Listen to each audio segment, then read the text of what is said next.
Let's go ahead and get started. And welcome everybody to our second installment of the Power Up webinar series. Tonight's speaker is Dr. Curran. Chris holds a doctoral degree in sports performance psychology from the University of Western States and a master's degree in human performance from Lindenwood University. And he's here to talk to us today about how to remain determined through challenging times, which we certainly are all facing at the moment. Chris? Thank you, Jim. I'm gonna go ahead and share my screen here.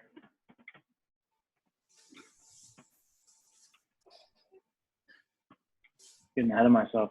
So how to remain motivated through uncertainty. And I think that's what a lot of us are experiencing right now, this uncertainty of when things are going to get back to some sense of normalcy, through the obvious that we don't have to state, just with the coronavirus and everything else. You know, I was recently having a conversation with an athlete who I work with, and she's a professional mountain biker, and pretty much her whole season and, you know, her profession and identity is wrapped up in this world of, as many of ours is, in cycling. And she's having this battle of internal and external motivation. She's motivated internally, but that external motivation is starting to wane, like the race that's coming up in July, and that's uncertain that she has.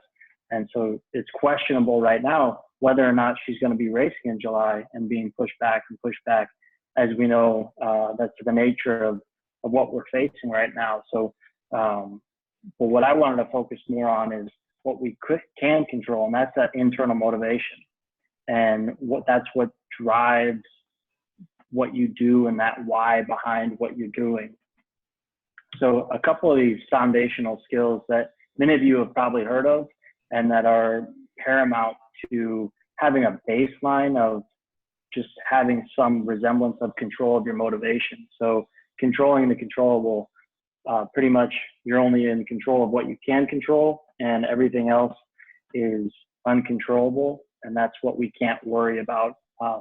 Obviously there is some worry and anxiety that's associated with that, but focusing on controlling what we can control is paramount in this time. So what we can control is how much time that we have dedicated towards our training and trusting in the process that we're doing. Some controllable features of that just are how much effort you're putting forth, what your attitude towards everything is. And the second is a growth mindset. So this is the assumption that you have the belief that basic qualities are things you can cultivate through your efforts. And the opposite of this is a fixed mindset, where you don't think that your efforts will get you further. And so the growth and fixed mindset is popular in educational circles, but really what you want to understand is that you have the process, and that effort is the key to mastery. So many individuals in the cycling world, they may say, hey, I can't sprint, I'm not a sprinter. But that's a fixed mindset, because you have to be able to sprint. So those are the things that we can work on, and that's where that effort comes along in that process. And so these foundational skills are where we're going to build off of as we're going into what we're going to be talking about. So process over outcome, pretty much it's the internal process that's driving us. So what we're doing on that day-to-day basis. So we have to be in love with what we're doing. And the athlete who I was talking to, she's very internally driven. She's very internally driven towards the number that she sees, and she wants to make today better than yesterday. So she wants to keep hitting those numbers and having that control over what she can control, because her motivation towards that external process, this race that's coming up that may or may not happen, the season that's coming up that may or may not happen, and that's how she's looking at it. But if she's looking at the big picture too much, then the small, the minute things, those kind of get washed away. So she has to put her focus, she's putting her focus back on what she's doing on the day-to-day, and she's in love with the process, which is foundational in that in building from what you need to build to actually have the results and come your way come race time. She's at this place right now where she wants to have a little bit of a break. So the break it's great, but if she takes too long of a break, then what happens?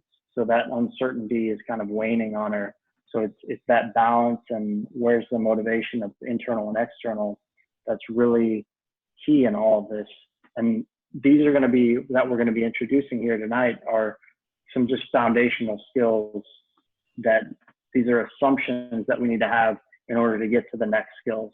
And the next, so it's goal setting pretty much. So set your target and take aim. And this is a process. So obviously there's a lot of content on this screen, but this is an exercise that I give a lot of the athletes that I'm working with on how to actually think about their goals. Because you ask an athlete, hey, what do you want to do? What do you want to do this year? So open-ended. And this allows an athlete, gives them a process to actually think about what they want to actually have to achieve. So this is a writing prompt, and you set your target and take aim. So you write about your future self. So thinking about where you want to be 6 months, 1 year, and 5 years down the road, because we need to think about that, because we overestimate what we can do in, a week, 2 weeks, 3 weeks, and we vastly underestimate ourselves when we're talking about 1 year and 5 years. So we're looking at that and really getting into it and really going deep when you start looking into this. So what are you saying to yourself? This is part of the exercise. And what path will you take to get there? How will you get there? And these are how you start to write those action steps. So an action step just being, I will ride my bike 5 days a week and do core on 3 days a week. And those are some of the action steps to how you want to get to where your aim is.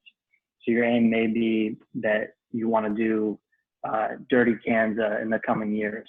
So how you get there and what you do for that.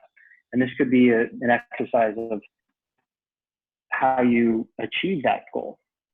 But really what you're doing is you're starting to really create almost this motivation, because you're seeing yourself 3 years from now, 5 years from now, and how you would be acting in a certain way. So you start to understand what it will take and the work and the effort that goes along with that work. And I like to use this exercise with athletes when there's that uncertainty and they have just a little bit of angst because they're not really sure where to go right now. So I think this is a really good exercise that can really be useful in this time. And when we're talking about, goal setting, and I thought that was more a paramount of like how we can get to where we want to go. But this is more of the process behind it. So this would be controlling your thoughts during the process. So controlling your thoughts during a ride, during training, during a race that you're taking part of, during anything like that. So this is going to be more so in real time. And one of the baseline that we need to know is, we talked about the foundational skills of control the controllables, growth mindset, and process over outcome. But now we need to look at how your thoughts impact your performance. So thoughts are connected to your performance. I realize there's a typo there. But we need to look at how your thoughts impact your performance to actually achieve where you want to go. And so you'll see this little diagram here, and you have the thought up here in the bubble and an arrow pointing to this box. And this box is happening in real time. It's very fast. And you have a thought, and it's connected to a feeling, an emotion, and a physical state. So if you have the thought of, hey, I'm I'm really nervous before this time trial. So you have the thought, and then the feeling and emotion is going to be a little bit of anxiety, and your physical state's going to be a little bit agitated. You're going to be tight. You're going to be having a little bit of angst in real time, and your performance may waver during that time. So that's how your thought is impacting your performance in real time. And this is happening. We're having so many thoughts per second, and it's happening over and over and over again. And what we need to be cognizant of is that your thoughts really do impact your performance. So if you're inserting thoughts that are beneficial and becoming more aware of these thoughts and how you're acting in that space, and you become more aware of how those thoughts are impacting your performance, that's when you start to see changes in real time, because you can start to see how your thinking is impacting your performance. Because if you're thinking, if you can figure that out, you can think about how your thought is impacting day to day, because it's in real time. And if you have the thought and you're getting stuck and lost in your head, it's going to have a feeling and emotion associated with it. And you get to that point in the race where those thoughts start creeping in, and you have a certain feeling and emotions that go with it. The thought may be, I can't hang on. Well, you're probably not going to. If you're saying that to yourself, your performance is going to falter. But if you have this, if you deliberately insert your thoughts and say, I'm going to hang on, and now it's a whole different picture. Now there's no choice in the manner, because your thought is connected to that performance. So it's driving what you're doing. And obviously there's some ability level there. You can't be in over your head, but it's in moments where you thought you could have gone a little bit more, but maybe you just decided to back off a little bit in the race. And that was like the winning move. But and I think a lot of us in here would know right when that race or that effort that you're doing, where you made your mistake, and you can pinpoint it with a pin and say, that was it right there. If I would have thought, I'm in this, I can do this, and you have that a little bit more, and that's that extra edge that you're really starting to see in real time. But it also occurs on this bigger picture level, and the bigger picture level being that your thoughts impact your attitude and your effort towards thinking about how you're thinking about racing, and thinking about how you're thinking about towards training. And so your thoughts can be detrimental or beneficial. So they can both be productive and counterproductive. And, if you're stuck in this negative thinking and negative emotion that's associated with angst, depression, anxiety, nervousness, that's going to be wrapped up, and that's going to impact how you're behaving and you're altering in real time.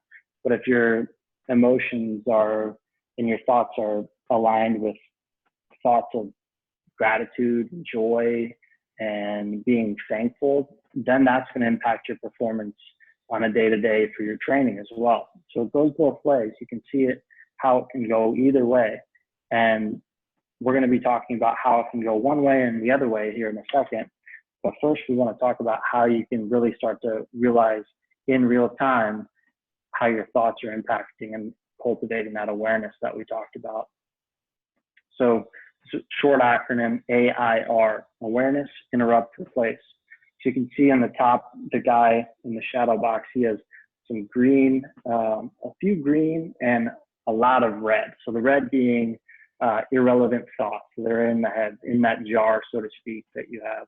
And the jar is getting really full of just negative thoughts that's just floating around up here. You might be ruminating or, scattershot just with thoughts that are just not even relevant, but it's taking your mind off of what you need to be aware of. And we want to be on the other side, where on the green, having relevant thoughts and having the capacity, and he has more potential in that space because there's more to fill in there.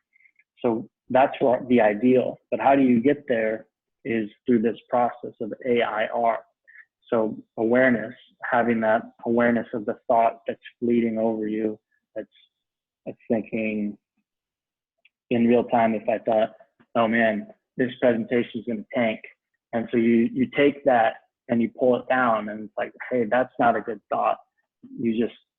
I'm not going to have that thought. So that would be the awareness piece. And so I need to stop that thought of this presentation is going to tank. And then I need to replace it with something along the lines of, I'm doing what I'm doing, and this is what I know. And that's going to be more productive and beneficial. So if we're in a race and this is happening in real time, awareness, interrupt, replace.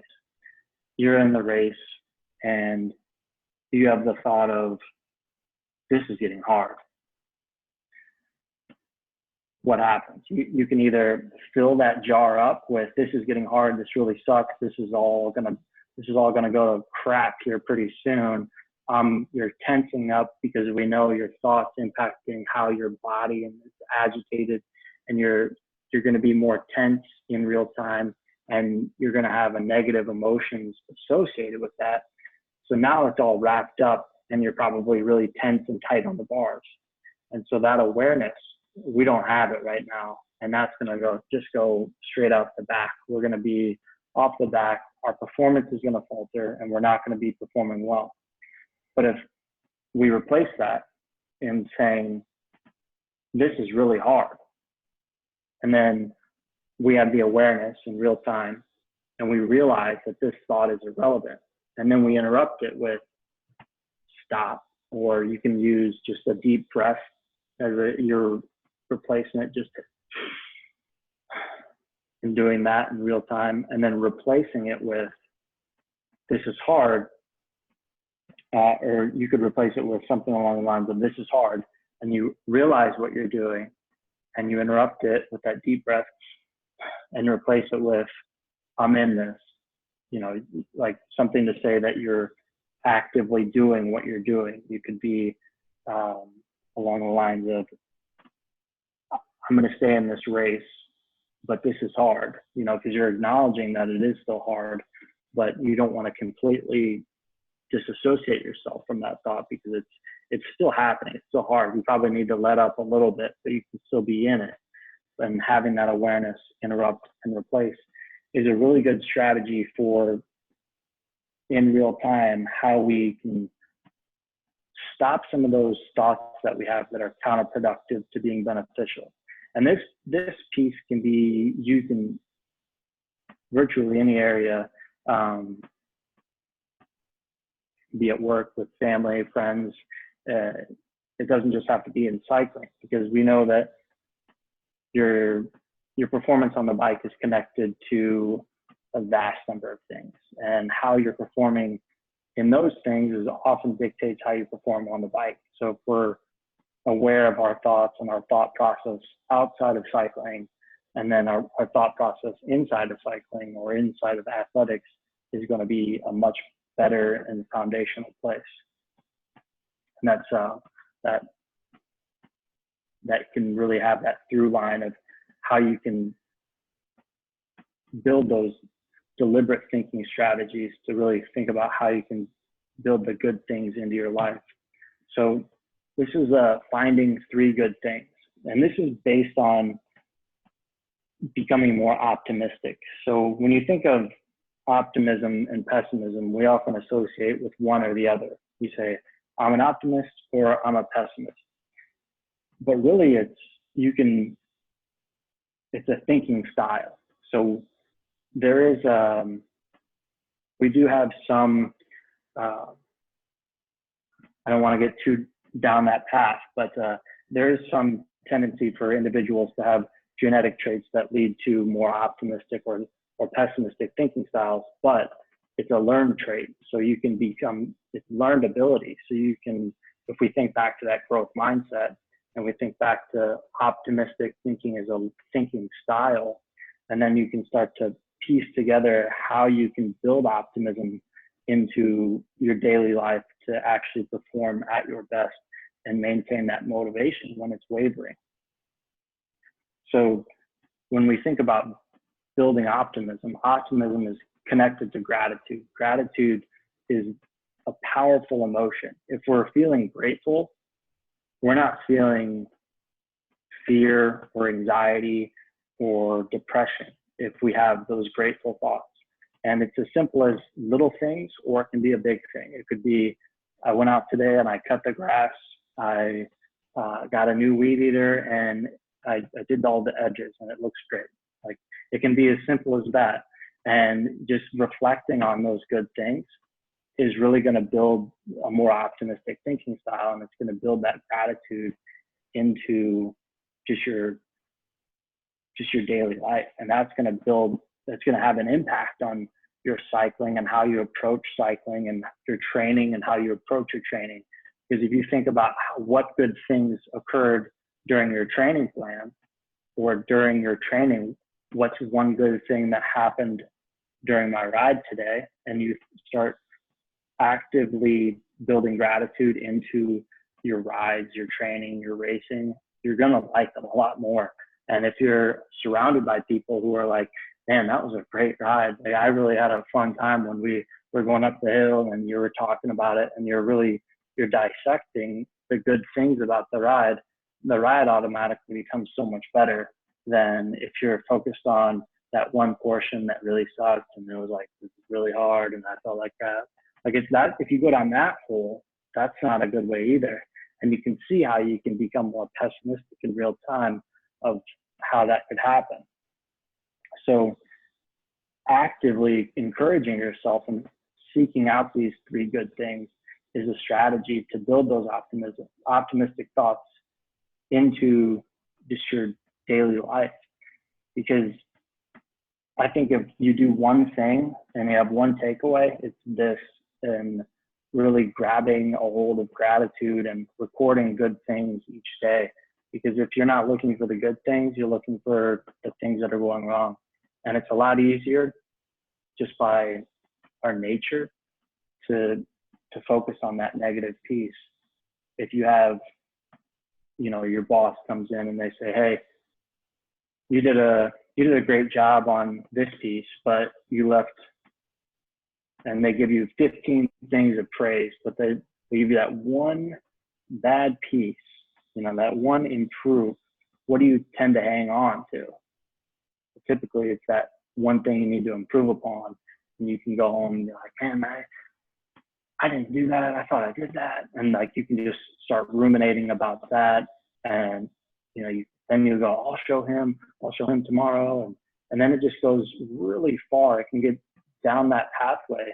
But if you ignored everything that they said before, they said 15 good things. And often that's what happens in our day to day. We have all these good things that are occurring. And if we're not focused on those good things, then we focus on that one negative piece. So everything's going well until that one piece. Was it a bad moment, or was it a bad day? And that's really what I want to leave you guys on, is really thinking about how you can build that gratitude into your daily life, and how you can build it into your training, into your racing, and everything else that you're doing. And that's it for the presentation. And we're going to open it up to questions if you guys have any.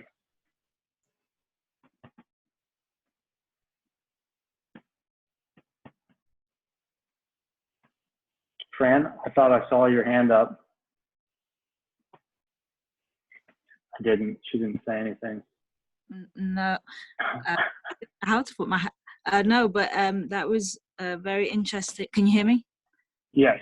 I like the is it the aim, the diagram, no, I can't remember the acronym.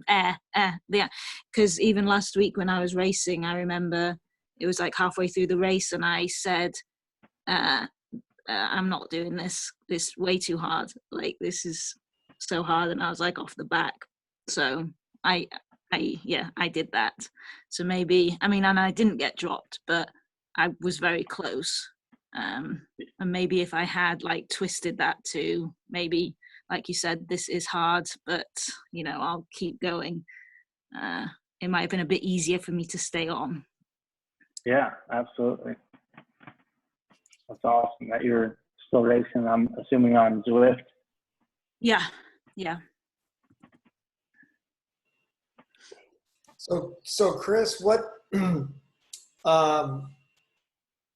what role do, and this is really tough in today's environment, but what role do training partners play in,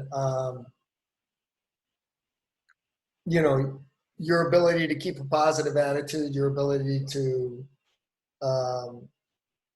you know, to have self-confidence? Yeah, that's I'm assuming that we're staying safe and everything else with the social distancing, but I think the training partner is paramount, just as anybody else would be. It's a partnership, in more so on and off the bike. It's that motivation. So if it can be like any relationship, it can be toxic, or it can be really extremely beneficial. So I think of the beneficial side, it's like when two parties are mutually benefiting each other and both lifting each other up and holding each other accountable to whatever training that they're doing, or whatever ride time that is going on, and really having that piece of it. And then the other side is that toxic environment of, if somebody is shaming or guilting somebody of like, why didn't you ride, or like asking those types of questions, it can be equally as toxic. So it's that beneficial, I would say it's a dichotomy between, and they have to be building each other up rather than tearing each other down. I don't know if that's where you're going with that. Would be, in your opinion, do you think it would be more important in an environment like this than it would be in a normal environment? I would think so. It's you know, I don't know how they would go about doing it. Are you saying like riding separate, but like having yeah, I mean, you know, obviously, you know, we're not supposed to be riding in packs at this point in time. But, you know, when a lot more of your training is done solo, you know, I guess the question is when you're not just by circumstance, you know, getting together with people, your training partners,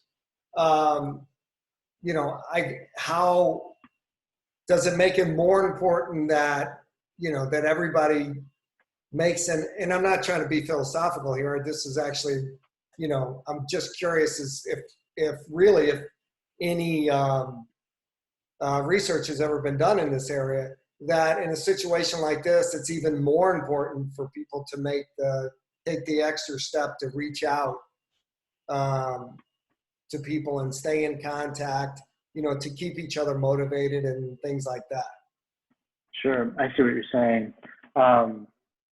Yeah, I think it's like the more outreach that you're doing, we have internal and external motivation, and I think that's part of the internal motivation. Your identity to the sport is more so associated with the internal motivation. So often in cycling, we have these big groups of people. There's a social aspect to the sport, and I think that's where a lot of people are missing this piece right now. It's there, and how you're getting that and how you can still stay accountable. You know, I think we were talking earlier, and I think it's like you guys are doing at the Power Up, you're doing the morning sessions with Zoom and on Zwift, and I think it's probably pretty neat to see other people interact with other people in real time, as opposed to their avatar and typing.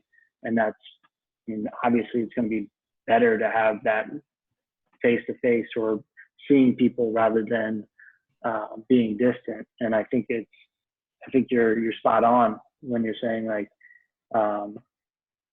that team environment really can boost that morale when you're thinking of, you don't want to go out, and you can rely on that identity piece of associating yourself with the team of like, hey, I'm on this team, I'm committed to this team, this group of individuals, we have this collective goal, and that we want to go ahead and go forward with that. So it's when your internal motivation may be lacking and you can kind of lean on the team aspect of the motivation tied to your identity.